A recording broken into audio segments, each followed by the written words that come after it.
I gotta be honest, if you go watch the last 6 or 7 reviews of mine for Avs losses, they're all pretty much the same video. When the Avs lose, they keep losing in the same ways, and I don't know how to make that more interesting in one of these videos, so sorry about that. I don't know. I'll try my best.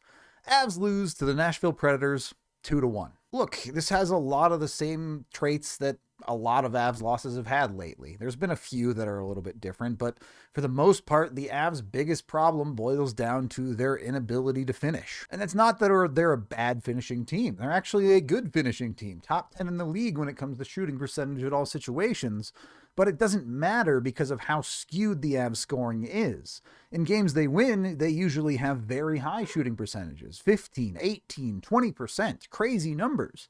But in their losses, they regularly shoot like they did tonight, less than 3%. So that averages out to 11, which is a very good average, but the Avs don't shoot their average. They either shoot well above it or well below it. It's rarely actually in the middle. And that is pretty much by definition inconsistency. But there's more than that is consistent about these games, which makes it weird because it's this consistently inconsistent thing where the Avs play pretty well for large stretches of the game. They usually have a very good period, but they have no results to show for it. They don't score any goals despite being the better mechanical team.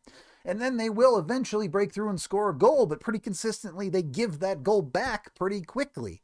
So there are some consistencies through this, but there aren't consistencies with their losses and wins. They look like completely different games fairly regularly. And ultimately these games boil down to, even when the Avs are playing good hockey, which I thought the Avs played really good hockey, mechanically I thought they were the better team in this game, but mechanically doesn't mean jack if it doesn't show up on the scoreboard. Pretty typically, when you don't finish on your chances, you're likely to get a bad bounce going against you, and that ends up being the difference in this game. All of these things just feel like it's deja vu, Groundhog Day, on repeat, over and over and over and over in the Avs losses. It's the same thing. And it's not that the Avs can't change it. Again, they're winning a lot of games too, and they look nothing like this. They are breaking through. They're scoring at high rates on those goals. They're maybe even playing worse hockey in some of their wins at times, but it doesn't matter because they're executing better on the only thing that matters. And this is not a, oh, well, the Avs can't beat good goalies or whatever thing. UC Saros is having a terrible year.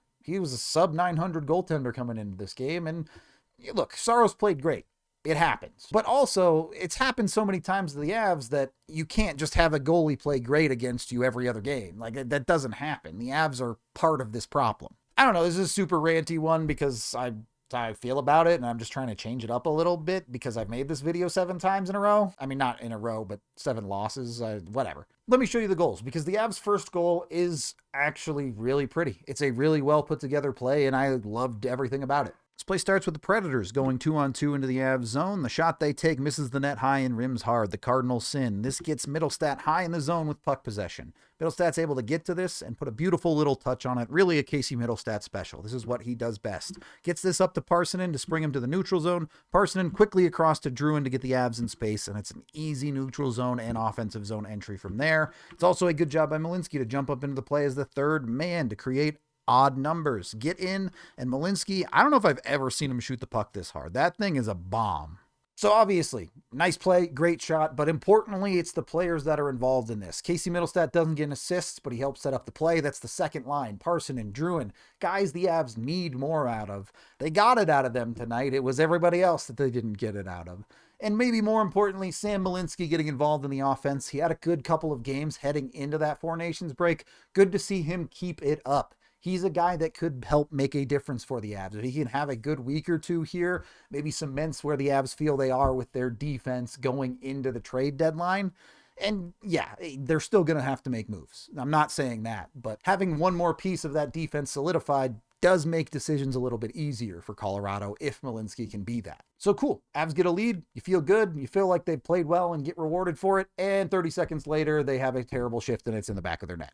Preds are pushing on this puck, chasing the forecheck hard, but Calvin gets it in the corner. He is on his backhand side here, but still, this should be a pretty routine out. And really, he does a good job to get it up to Colton.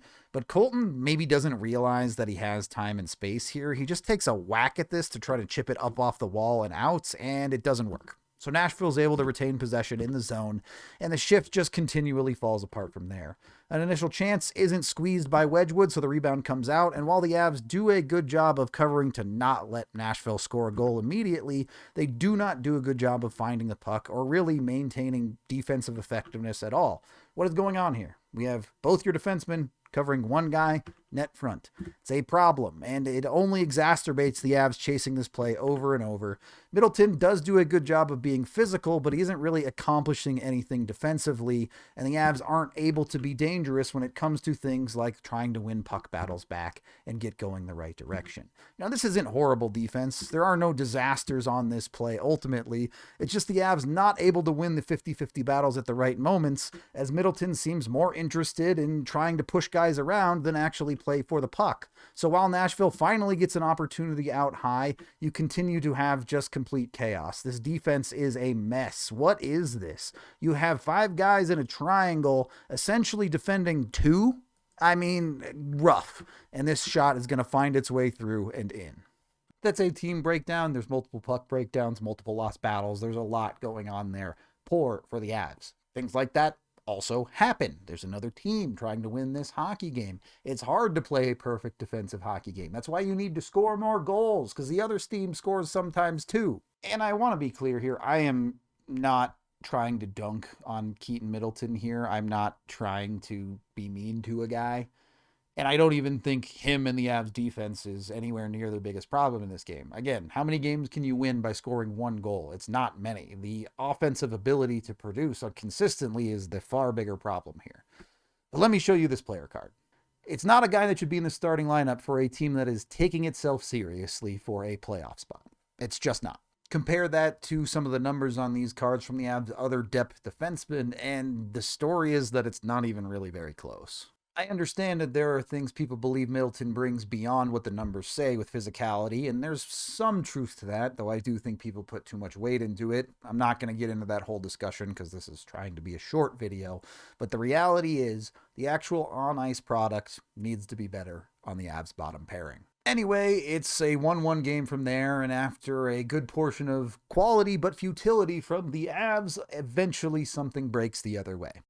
Unlike the other play, I don't think there's a ton the Avs can do better here. Maybe you win that initial puck battle, you don't give up the zone at all, but other teams are good at hockey. It's fine. So Nashville gets set up high in the zone, but the Avs are defending pretty well here. This really shouldn't be all that dangerous of a play. In fact, this shot that's coming through here isn't even on net. They're looking for a tip from O'Reilly. He misses it, and this puck goes wide. Unfortunately, it goes wide at the perfect angle that it kicks off the end boards and out the opposite side right to Marchessault's stick. That's tough.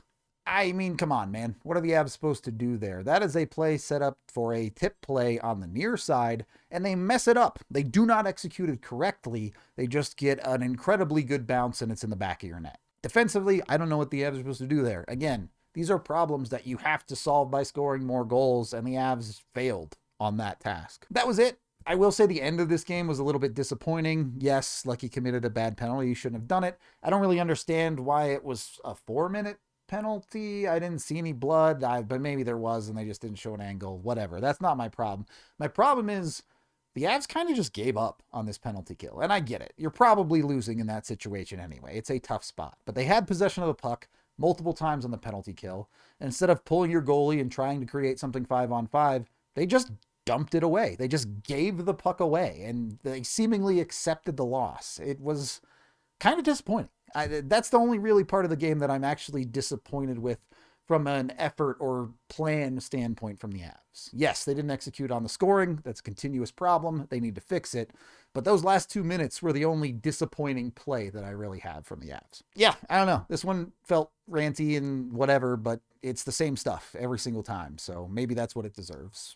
Not too worried. Again, they'll bounce back. They'll probably score 5 goals next game because that's just what they seem to do.